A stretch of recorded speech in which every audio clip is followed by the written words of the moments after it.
Ahojte, moje meno je Chris, ako ja i tam na novom videu a dneska je to nový diel z novej série a to z Dungeons and Dragons. Čau čau. Dungeons and Dragons je hra, RPG hra, ktorá sa zameriava na nejakých hrdinov, ktorí postupujú svetom, plnia rôzne úlohy a tak ďalej. Táto hra ma strašne baví, milujem ju. Pred pol rokom vyšiel film, veľmi odporúčam, je to výborný film, veľmi som si ho užil. A keď chcete nejaké porovnanie s niečím, čo možno vy by ste mohli poznať, tak napríklad Dračí doupie, to som hrával ešte keď som bol menší, lebo je to oveľa jednoduchšie. Dungeons and Dragons je dosť zložité a hlavne dosť drahé, akože knihy, všetko k tomu je drahé. V dnešnom videu si ukážeme vlastne taký začiatok tejto série, úplne že najdôležitejšie časti, vlastne čo to vlastne je Dungeons and Dragons a ako sa to vlastne hrá. A potom postupne budem vydávať videá už aj také pre pokročilých, uvidíte možno aj nejaký lore a iné veci. A na čo mi pomôže aj tento set. Dungeons and Dragons knihy, ktorý mi pomôže aj v tomto videu. Bude tu 6 bodov v tomto videu, možno toto video rozdelím na dve časti, lebo nechcem robiť to video proste, aby malo hodinu. Uvidíme, aké dlhé bude, ale bude to celkom zábava. Dajte like, dajte odber, komentujte, že aké video by ste vy chceli z Dungeons and Dragons. Teraz sa už vrhneme na prvú kapitolu videa. Čo je Dungeons and Dragons? Čo je to vlastne je? Ako som už povedal, je to RPG hra, ale o čo tam ide? Sú hráči a potom je DM, alebo teda Dungeon Master. To je rozprávač príbehu. Tento jeden Dungeon Master, alebo panzenský, alebo akokoľvek to chcete volať, tak vymýšľa príbeh, rozpráva ho a ostatní ľudia hrajú. Teda treba na to aspoň nejakých 4 až 6 hráčov, to je najlepšie. 6 je výborné, 4 sa dá hrať už. A vlastne ako sa táto hra vlastne hrá. Ide o to, Dungeon Master, ako som povedal, rozpráva príbeh, ostatní ho hrajú, každý má nejakú svoju postavu, nejakú svoju rasu a nejakú svoju vlastne nejaké povolanie, v čom je dobrý. Zlodej, čarodejník a tak ďalej, chápeme sa. Ide o fantasy svet, kde sú rôzne vymyslené monštra, ktoré vlastne sa snažia poraziť hráčov a vlastne o nich sa stará vlastne Dungeon Master. Ten vlastne vymýšľa celý príbeh, robí všetky vlastne NPCčka v hre. Keď máte NPCčka v hre, napríklad nejakých trpazlíkov, keď stretnú v dedine alebo čo, tak on ich rozpráva za nich, ako keby, a vlastne vymýšľa, čo bude rozprávať a tak ďalej. Dáva aj napríklad, keď ide nejaký fight, tak zase on vymýšľa, že s kým budú fightiť, proste všetko on vymýšľa, všetko je o tom Dungeon Master. Zase Dungeon Master má oveľa ťažšiu prácu, musí veľa toho vymyslieť dopredu, doma, hráči iba hrajú. Ale, čo sa dá urobiť? Existujú knihy s presnými príbehmi pre začiatočníckých Dungeon Masterov. Toto odporúčam, keď iba začínate. Ja už tieto knihy nepoužívam väčšinou, lebo proste na čo si to kupovať, keď aj tak viem si vymyslieť všetko sám. Je to ale oveľa ťažšie. Musím na tom doma robiť, musím si písať príbeh, musím si vymýšľať veci. Takže preto, ak sa vám toto napríklad ešte nechce robiť a iba začínate s tým, tak sa to fakt oplatí. Ale zase je to dosť drahé. Za jeden napríklad Essential Kit, alebo Starter Kit, to sú dva také kity pre začiatočníkov, tak tam je napríklad príbeh, ale stojí to 20 €. Takže ak zaplatíte 20 €, máte celý príbeh, ešte máte aj nejaký proste rulebook s nejakými pravidlami a máte tam aj mapy, proste všetko. Takže ak chcete, tak to sa oplatí, ale ak chcete ísť úplne zadarmo, napríklad bez peňazí, alebo aj zaplatíte si, ale nechcete zbytočne míňať na príbeh, ktorý si môžete vymyslieť, tak odporúčam si všetko vymyslieť, je to oveľa väčšia zabava aj pre hráčov, aj pre vás. Vlastne táto hra sa môže hrať aj akože úplne bez ničoho, ale väčšinou musíte mať kocky. Sú 7 druhov kociek, vlastne D20, D12, D10, percentová D10, D8, D6 a D4. To sú akože všetky typy. D20 je vlastne hlavná kocka, tá rozhoduje o všetkom, že či sa ti niečo podarí, či sa ti niečo nepodarí, či sa ti podarí urobiť nejaký skill alebo nejakú vec.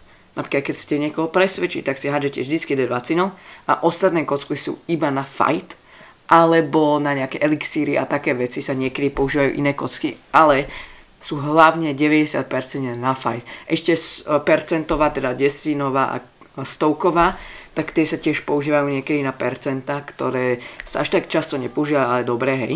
Napríklad, keď idete cez most, tak poviete hoci percentovými kockami a poviete si, že 60% šanca, že sa ten most po ním viac ako 60, napríklad môžu sa hodí 67 alebo 79, alebo chápeme sa. Takže to bolo všetko z prvej kapitoly, dúfam, že ste sa naučili, čo je to Dungeons and Dragons, ako sa to hrá a teraz sa vrhneme na ďalšiu.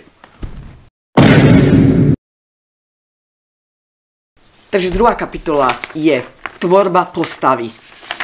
Tvorba postavy vlastne funguje tak, že máte tento papier a druhý papier, tieto dva papiere a o čo ide, to si vysvetlíme v inom videu, presne všetky veci, ako vyrobiť postavu, tu si iba nejak jednoducho vysvetlíme, čo treba na to. Vždycky si musíte vybrať class a class teda je povolanie. Tieto rôzne si môžete vyberať, všetko nájdete, ak nechcete nič si kúpovať knihy ešte, tak nájdete všetko na internete, úplne v pohode, to sa na konci videa vám presne poviem, kde všetko, čo nájdete. Ale potom si musíte vybrať rasu. A rasa celkom rozhoduje o niektorých veciach. O tom, aké máte odolnosti, o tom, aké máte výhody, nevýhody, všetko toto. Rasa môže byť trpazlík, môže byť tiefling, čo je taký demonický typeček, môže byť elf, proste čokoľvek, čo si vymyslíte. Ďalej, tuto si musíte dať character name, alebo teda ako sa voláte napríklad. Potom si hádžete kockami, alebo môžete si to robiť aj podľa Google, ale je to oveľa jednoduchšie kockami. Na tieto staty, tie staty rozhodujú o tom, aký ste ohybní, aký ste silní a tak ďalej. Toto si ukážeme v inom videu, ako presne by ste toto mali robiť. Je to celkom jednoduché, ale chvíľu to zaberie. A staty potom sú aj skilly, napríklad ako veľmi sa vyhnáte v histórii, ako veľmi viete robiť s zvieratami, ako veľmi ste stealth, proste všetky takéto veci, tak sú v skilloch, tie vlastne sa odvíjajú od toho, aké máte staty v strength, dexterity, constitution, intelligence, wisdom a charizma. Máte aj preklad niekde tu na obrazovke. Ďalej, potom sa podľa aj vašej rasy a klasy zaradia hitpointy, teda životy. A životy sú na to, aby ste vedeli odrátať, že či ste živí, či ste mŕtvi. Je to vlastne hlavne na betli, keď napríklad betlíte s nejakými monštrami, oni majú životy, vy máte životy a snažíte sa ich zabiť, oni sa zase snažia vás zabiť. A proste vždycky mať každá zbraň a každé monštrum má nejaký útok, ktorý vždycky dá, to si ubijajte z životov a tak ste iba omdleli. A čo znamená omdletie? Tuto je, že success a failure a tam si vždycky hádžete každý váš ťah 20-kovou kockou a ak je to 10 a viac, dáte success a ak je to 9 a menej failure a keď máte 3 successy, tak ste sa oživili a keď máte 3 failure, tak ste úplne zomreli. A vlastne keď hodíte 20, číslo 20 to je natural 20, to je vždycky znamená veľa rôznych vecí, napríklad to som nevysvetlil, ale to znamená, že máte double útok, keď dáte 20 a útočíte zbraňou, tak máte double útok. A jednotka zase funguje. Takže proste buď sa vám niečo zlomí, alebo zničí, alebo to je také, že nešťastie zase. Ďalšie veci z postavy sú nejaká ich minulosť, ktorú si musíte vymyslieť, nejaké proste armor, čo máte za equipment, to všetko si ukážeme v inom videu. Ešte si ukážeme tento tu papier. Tento papier je na spely. Presne ako to funguje, to si vysvetlíme v inom videu, ale proste tu budete mať vždy nejaké spely. Nie každá rasa má spely, ale väčšina ras má wizard, druid, sorcerer a tak ďalej. Proste skoro veľmi veľa ras má nejaké spely. Chápeme sa.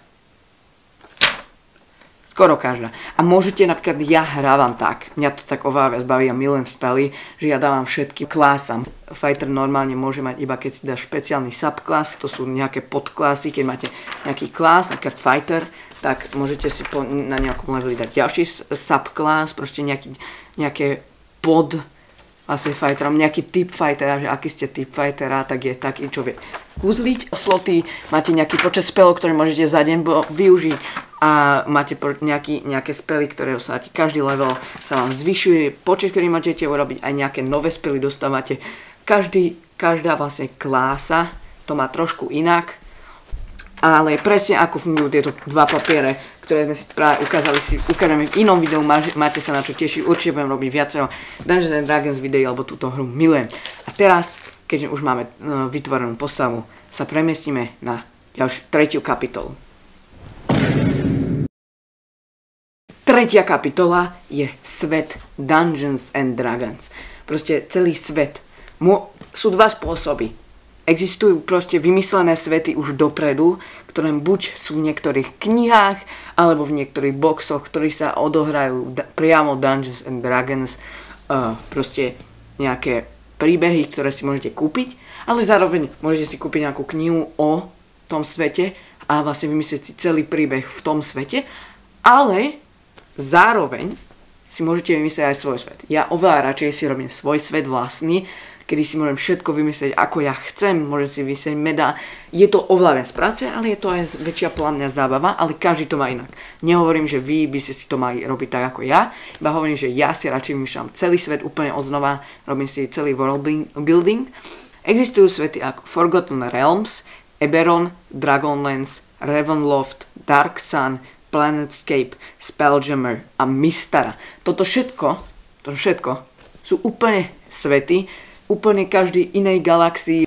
Ide o to, že tieto svety sú zaujímavé. Máte tam presné mesta, presné mapy. Najznámejšie je Forgotten Realms. Tam sa 90% príbehov, ktoré sú, tak vlastne čo si robia, Dungeon Mastery sa robia tam, lebo to je taký najznámejší, najväčší. Je tam najviac toho, čo spoznávať. Ako vlastne vytvoriť svet, keď si chcete úplne celý od začiatku vytvoriť. Zoberte si A3 papier, tvrdý, najlepšie. A začnite proste kresliť. Alebo môžete na počítači, keď viete dobre na počítači kresliť, môžete aj na počítači. Ja to radšej robím na proste papieri, ale každý to má inak. Proste nakreslíte si kráľovstvo nejaké lesy, džungle, ak chcete, nejaké skaliská a tak ďalej. Úplne na vás. Môžete si aj možno nájsť nejaké video, možno aj ja budem mať nejaké video o tvorbe sveta. Takže určite máte sa na čo tešiť, dajte like, ak chcete vidieť čo najrychlejšie ďalšie Dungeons and Dragons video. Máte sa na čo tešiť. Ale proste je to úplne na vás. Úplne na vás. Vymyslíte si názvy dedín, môžete si urobiť, že tam bude iba jedna dedina v celom svete. To sa tiež dá. Alebo môžete urobiť, že dedina každých 100 metrov. Sú to fakt zaujímavé veci, podľa mňa si vymyslieť sám, ale je to na vás. Keď sa vám to nechce robiť, môžete si kľudne kúpiť knihu, nemusíte si ani kúpať knihu. Je to lepšie, lebo je to oveľa jednoduchšie, ale na Google sa dá pohľadať o Forgotten Realms, na Google koľko milión vecí napísaných. Takže to sa tiež dá, ale kniha vám oveľa viac vysvetlí. Takže tak, to je tvorba svetu, ktorá vlastne celú má na starosti Dungeon Master, hráči sa do tohoto nezapájajú, takže je to na Dungeon Masterovi, čo si on vybere. A teraz sa už premiestime na štvrtú kapitolu. Takže ak ste si užili tento prvý diel zo série Dungeons and Dragons, veľmi ocením, ak dáte like a odber, lebo s týmto videom som si dal extrémne veľa práce. 10 hodín kľudne, možno aj viac. Takže veľmi by som to ocenil. Aspoň skúsme dať nejakých tých 10-15 lajkov. Veľmi by som to ocenil. A vlastne druhý diel vydám hneď, ak ho zostrihám. Takže bude to asi chvíľu trvať, ale dúfam, že si tento prvý diel užili. Chcel som to nakoniec rozdeliť, lebo bolo by to príliš dlhé, malo by to možno 30 minút. Prvý diel možno trošku kratší, ten druhý diel je zase bude možno trošku dlhší. Uvidíme, máte sa na čo tešiť. Ale to už je odo mňa na dneska všetko. Zatiaľ čau za ďalšie videa z Dungeons Dragons, z Pinecrafteru alebo z niečoho úplne iného. Čau, čau.